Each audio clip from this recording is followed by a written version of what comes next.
In Nazi Germany, power came with a price: paranoia.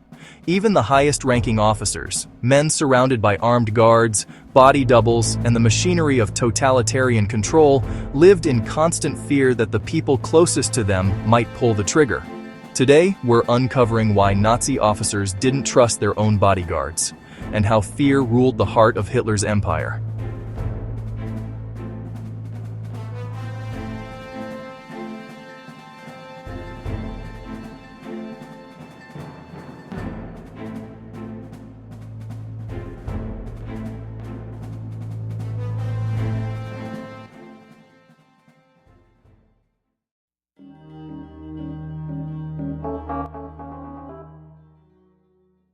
Hitler's regime wasn't built on trust, it was built on fear.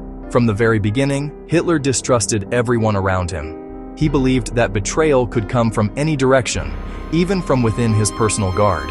The SS, originally created as Hitler's elite bodyguard unit, was designed to protect him from internal enemies. Ironically, this same organization became a source of fear among Nazi officers themselves. Within the SS, loyalty was absolute, or at least, that's what everyone pretended. One false rumor, one whisper of disloyalty, and an officer could vanish overnight.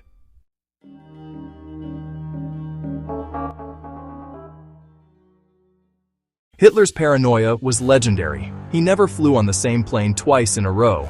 He switched cars frequently, avoided large crowds, and trusted only a handful of people, none completely. Even his personal guard, the Leibstandarte SS Adolf Hitler, was under constant surveillance by the Gestapo.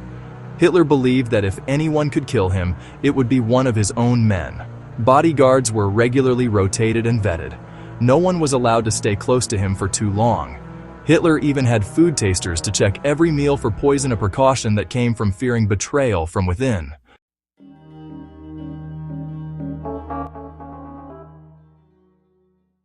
The distrust wasn't unfounded. By the later years of the war, dozens of assassination plots had been uncovered, many coming from within the military and Nazi hierarchy itself. The most famous, of course, was Operation Valkyrie, the 1944 plot led by Klaus von Stauffenberg. It was an inside job. Stauffenberg was a colonel in the German army who had direct access to Hitler's meetings. His failed bomb attempt only fueled the Führer's paranoia further. Afterward, Hitler purged thousands, including generals, aides, and guards, believing that treachery had infected every corner of his regime.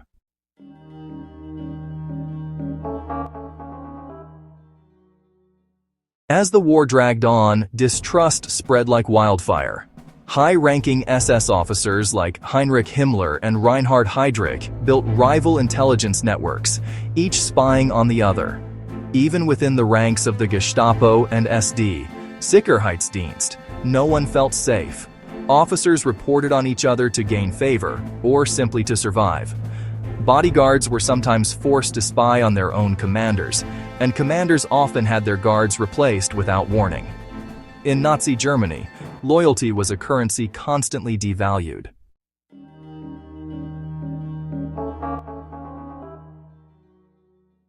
By the final days of the Third Reich, paranoia had reached its peak.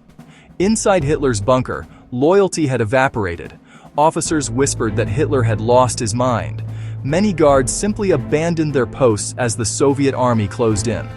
When Hitler learned that Himmler had secretly tried to negotiate peace with the Allies, he flew into a rage, ordering Himmler's arrest and labeling him a traitor.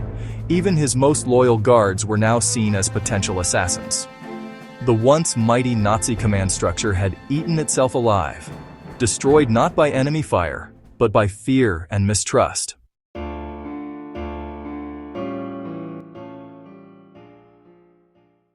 In the end, the Nazi regime was undone by the same paranoia that held it together. For men who demanded absolute loyalty, none of them could ever truly trust those standing closest to them. When fear is the foundation of power, it always collapses under its own weight.